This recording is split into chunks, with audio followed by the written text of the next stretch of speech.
Assalamualaikum warahmatullahi wabarakatuh. Kembali lagi dalam channel Abdul Hadi Mustafa.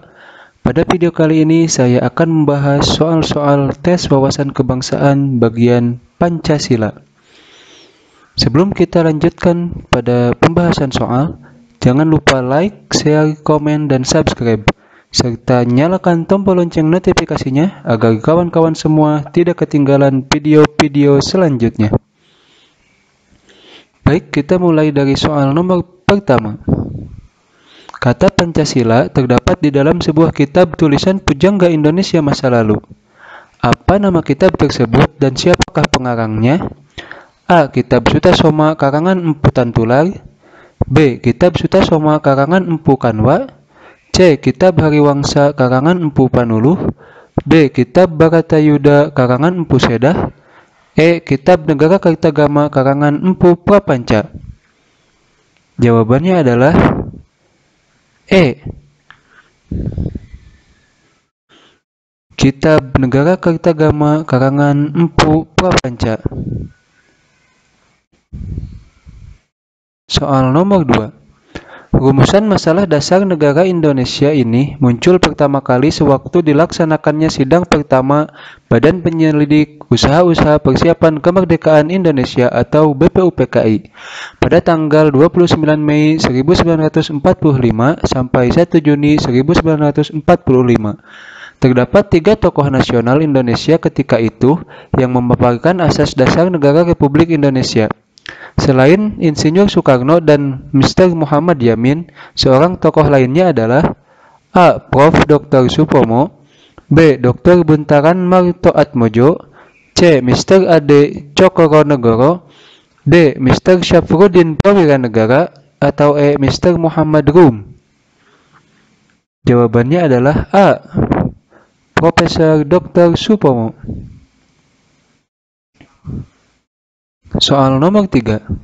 Pada Piagam Jakarta atau Jakarta Charter yang akan ditetapkan serta disahkan sebagai Undang-Undang Dasar 1945, masih terdapat masalah yang bisa mengganggu persatuan rakyat Indonesia, terutama pada alinea keempat tentang perumusan 5 asas falsafah negara Indonesia Merdeka, di mana asas pertama menyebutkan ketuhanan dengan kewajiban menjalankan syariat Islam bagi pemeluk-pemeluknya. Berkat 4 tokoh Islam dalam memberikan pandangan dan pendapatnya, hingga asas pertama falsafah negara tersebut akhirnya berbunyi ketuhanan yang Maha Esa. Salah seorang dari 4 tokoh Islam tersebut adalah A. Haji Abdul Malik Karim Amrullah, B. Ki Hajar Dewantara, C. Ki Bagus Hadikusumo, D. Tengku Daud Bereh, atau E. Umar Said Cokro Aminoto. Jawabannya adalah C. Ki Bagus Hadikusumo. Soal nomor 4. Fungsi Pancasila di negara kita adalah sebagai A. Ideologi negara, B. Dasar negara, C. Sumber segala sumber hukum, D. Pegangan hidup, E. Semua jawaban A, B, C, dan D benar. Jawabannya adalah E. Semua jawaban A, B, C, dan D benar. Soal nomor 5. Pancasila di negara kita merupakan sumber dari segala hukum di Indonesia. Penjelasan seperti tersebut tercantum pada A. TAP MPR nomor 4/MPR/1973, B. TAP MPR nomor 4/MPR/1978, C. TAP MPR nomor 5/MPR/1973, D. TAP MPR nomor 5/MPR/1978, atau E. TAP MPR nomor 6/MPR/1978. Jawabannya adalah B. TAP MPR nomor 4/MPR/1978. Soal nomor 6. Pancasila yang benar adalah A. Pancasila yang dapat dipertanggungjawabkan baik secara yuridis, konstitusional, maupun objektif ilmiah. B. Pancasila dalam pembukaan Undang-Undang Dasar 1945. C. Pancasila dalam Piagam Jakarta. D. Pancasila yang lahir berdasarkan sidang pertama Badan Penyelidik Usaha-Usaha Persiapan Kemerdekaan Indonesia pada tanggal 29 Mei 1945 sampai 1 Juni 1945. atau E. Pancasila dalam pembukaan Undang-Undang Dasar Sementara 1950? Jawabannya adalah A. Pancasila yang dapat dipertanggungjawabkan baik secara yuridis, konstitusional, maupun objektif ilmiah. Soal nomor 7. Berdasarkan prinsip demokrasi Pancasila, Indonesia adalah negara yang menganut teori kedaulatan: A. Negara, B. Hukum, C. Sosial, D. Rakyat, E. Agama. Jawabannya adalah D. Rakyat. Soal nomor 8. Perbedaan pokok antara Pancasila dengan agama adalah: A. Pancasila tidak mengajarkan penghormatan kepada orang lain. B. Pancasila tidak mengajarkan penghormatan kepada orang tua. C. Pancasila tidak mengajarkan tata cara penyembahan kepada Tuhan Yang Maha Esa. D. Pancasila tidak mengajarkan perilaku hidup tidak boros. E. Pancasila tidak mengajarkan perbuatan baik. Jawabannya adalah C. Pancasila tidak mengajarkan tata cara penyembahan kepada Tuhan Yang Maha Esa. Nomor 9.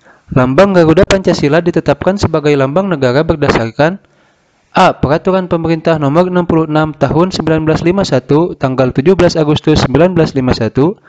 B. Peraturan Pemerintah Nomor 66 Tahun 1951 tanggal 17 September 1951. C. Peraturan Pemerintah Nomor 66 Tahun 1951 tanggal 17 Oktober 1951. D. Peraturan Pemerintah Nomor 66 Tahun 1951 tanggal 17 November 1951. Atau E. Peraturan Pemerintah Nomor 66 Tahun 1951 tanggal 17 Desember 1951. Jawabannya adalah C. Peraturan Pemerintah Nomor 66 Tahun 1951 tanggal 17 Oktober 1951. 10. Sila kelima Pancasila, keadilan sosial bagi seluruh rakyat Indonesia dilambangkan dengan: A. Padi berwarna hijau dan kapas berwarna merah putih. B. Padi berwarna kuning emas dan kapas berwarna hijau putih. C. Padi berwarna kuning emas dan kapas berwarna merah putih. D. Padi berwarna kuning emas dan kapas berwarna hitam putih. E. Padi berwarna merah dan kapas berwarna hijau tua, hijau muda. Jawabannya adalah B. Padi berwarna kuning emas dan kapas berwarna hijau putih. 11. Rantai baja berwarna kuning emas melambangkan sila Pancasila, yaitu: A. Ketuhanan Yang Maha Esa. B. Kemanusiaan yang adil dan beradab. C. Persatuan Indonesia. D. Kerakyatan yang dipimpin oleh hikmah kebijaksanaan dalam permusyawaratan perwakilan. E. Keadilan sosial bagi seluruh rakyat Indonesia. Jawabannya adalah B. Kemanusiaan yang adil dan beradab. Nomor 12. Pada leher Garuda tergantung dengan rantai sebuah perisai berupa jantung, di mana di tengah perisai terdapat garis tebal. Melambangkan apakah garis tebal tersebut? A. Indonesia terdiri dari pulau-pulau yang bersatu dan tidak terpisahkan. B. Semua sila dalam Pancasila bersatu padu. C. Kedaulatan Indonesia akan dipertahankan dengan sikap tegas jika ada pihak asing yang mencoba merongrongnya. D. Indonesia adalah negara kepulauan. E. Indonesia dilalui garis khatulistiwa. Jawabannya adalah E. Indonesia dilalui garis khatulistiwa. Nomor 13. Yang dimaksud dengan bangsa adalah: A. Sekelompok besar manusia yang berasal dari satu keturunan. B. Sekelompok besar manusia yang mempunyai adat istiadat, budaya, sosial, dan politik yang sama, yang hidup bersama dalam sebuah wilayah dan mempunyai pemerintah yang sah. C. Sekelompok besar manusia yang mempunyai kesamaan dalam sifat, watak, semangat, dan bersatu padu untuk mencapai tujuan bersama. D. Sekelompok besar manusia yang merasa sejiwa dan sehidup bersama untuk mencapai tujuan bersama. E. Sekelompok besar manusia yang mempunyai pandangan yang sama perihal norma dan hukum sehingga dapat hidup bersama dalam sebuah wilayah. Jawabannya adalah D. Sekelompok besar manusia yang merasa sejiwa dan hidup bersama untuk mencapai tujuan bersama. Nomor 14. Makna norma hukum bersifat memaksa adalah: A. Hukum dibuat untuk ditaati Apabila melanggar, maka pelakunya akan mendapatkan sanksi atas pelanggaran tersebut. B. Hukum dibuat untuk ditaati, siapapun juga tidak diperbolehkan untuk melanggarnya. C. Hukum dibuat untuk ditaati, jika dilanggar dan pelanggaran tersebut belum tercantum, maka hukum akan dilakukan revisi. D. Hukum dibuat untuk ditaati, dengan pengecualian atas sanksi untuk pelanggaran yang terbilang kecil. Atau E. Semua warga negara dipaksa untuk memenuhi hukum yang dibuat. Jawabannya adalah A. Hukum dibuat untuk ditaati. Apabila melanggar, maka pelakunya akan mendapatkan sanksi atas pelanggaran tersebut. Nomor 15. Tujuan utama dibentuknya hukum adalah untuk A. Menciptakan keseragaman pendapat dalam masyarakat. B. Menciptakan masyarakat yang tertib dan aman. C. Menciptakan masyarakat yang patuh pada penguasa. D. Menciptakan masyarakat yang adil dan sejahtera. Atau E. Menciptakan masyarakat yang dapat memahami hukum secara benar.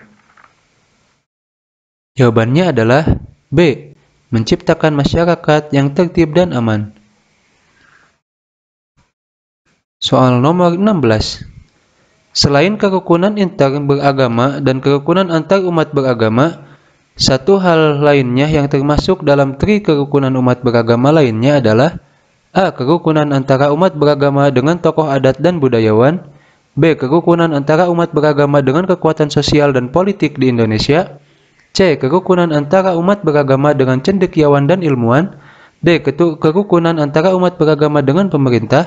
Atau E. Kerukunan antara umat beragama dengan umat beragama lainnya di dunia internasional. Jawabannya adalah D. Kerukunan antara umat beragama dengan pemerintah. Soal nomor 17. Ancaman terhadap suatu wilayah pada dasarnya merupakan ancaman bagi bangsa dan negara. Pengertian tersebut merupakan pengertian wawasan Nusantara dalam bidang A. Pertahanan dan keamanan. B. Politik. C. Hukum. D. Kebudayaan. E. Sosial. Jawabannya adalah C. Hukum.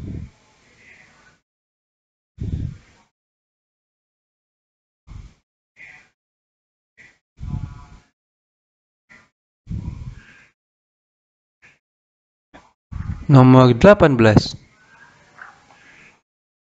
Pengamalan sila persatuan Indonesia diantaranya adalah dengan sikap A. Menempatkan kepentingan bersama sebagai tujuan utama melalui musyawarah untuk mufakat.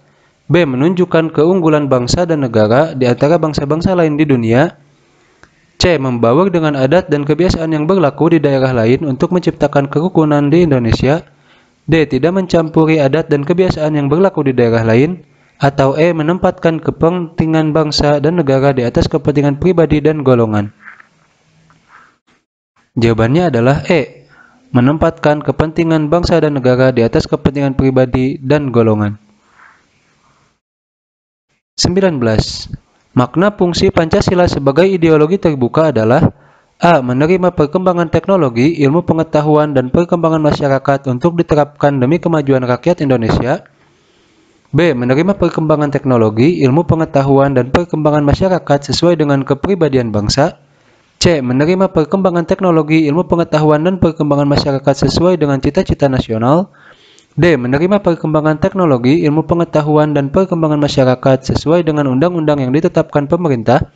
Atau E. Menerima perkembangan teknologi, ilmu pengetahuan, dan perkembangan masyarakat sesuai dengan semangat untuk menjaga ketertiban dunia. Jawabannya adalah B. Menerima perkembangan teknologi, ilmu pengetahuan, dan perkembangan masyarakat sesuai dengan kepribadian bangsa. 20. Selain norma kesusilaan dan norma kesopanan, dua norma lainnya yang termasuk dalam 4 macam norma dalam masyarakat adalah A. Norma agama dan norma hukum. B. Norma agama dan norma sosial. B. Norma agama dan norma sosial. C. Norma hukum dan norma sosial. D. Norma sosial dan norma budaya. Atau E. Norma hukum dan norma budaya. Jawabannya adalah A. Norma agama dan norma hukum. 21. Hak warga negara yang terdapat dalam pasal 27 ayat 2 Undang-Undang Dasar 1945 adalah A. Kemerdekaan berserikat dan berkumpul serta mengeluarkan pikiran. B. Persamaan kedudukan dalam hukum dan pemerintahan. C. Mendapatkan perlindungan dari kekerasan dan diskriminasi. D. Mendapatkan pendidikan yang memadai. E. Mendapatkan pekerjaan dan penghidupan yang layak. Jawabannya adalah E. Mendapatkan pekerjaan dan penghidupan yang layak.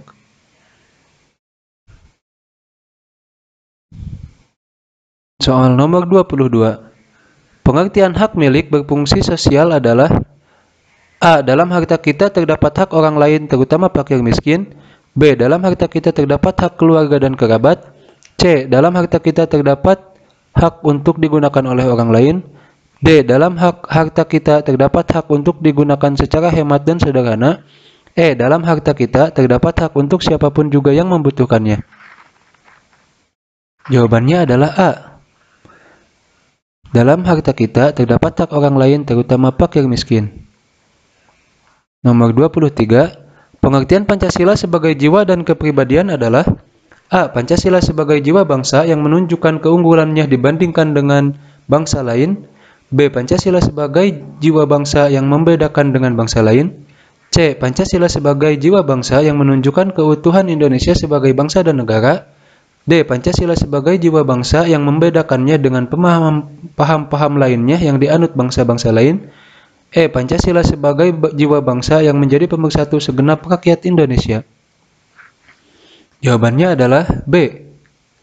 Pancasila sebagai jiwa bangsa yang membedakan dengan bangsa lain. 24. Pada masa demokrasi terpimpin ditandai terjadi banyaknya penyimpangan terhadap Pancasila dan Undang-Undang Dasar 1945. Salah satu di antaranya adalah A. Terjadinya pemisahan kekuasaan dan keadilan. B. Presiden menyatakan konfrontasi dengan Malaysia. C. Angkatan Darat, Angkatan Laut, dan Angkatan Udara sepenuhnya berada dalam kekuasaan Presiden. D. Sila-sila dalam Pancasila tidak lagi diakui dan tidak pula diterapkan dalam kehidupan berbangsa dan bernegara. Atau E. Ketua-ketua lembaga tertinggi dan tinggi negara dijadikan menteri-menteri negara. Jawabannya adalah E.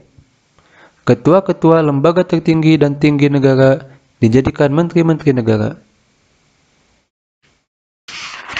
Nomor 25. Ditetapkannya Pancasila sebagai satu-satunya asas dalam hidup bermasyarakat, berbangsa, dan bernegara bertujuan untuk A. Menghindarkan terjadinya perpecahan antar sesama warga negara. B. Menyatukan tekad dan semangat untuk meraih cita-cita dan tujuan bersama. C. Mewujudkan rasa syukur segenap rakyat Indonesia terhadap Tuhan Yang Maha Esa.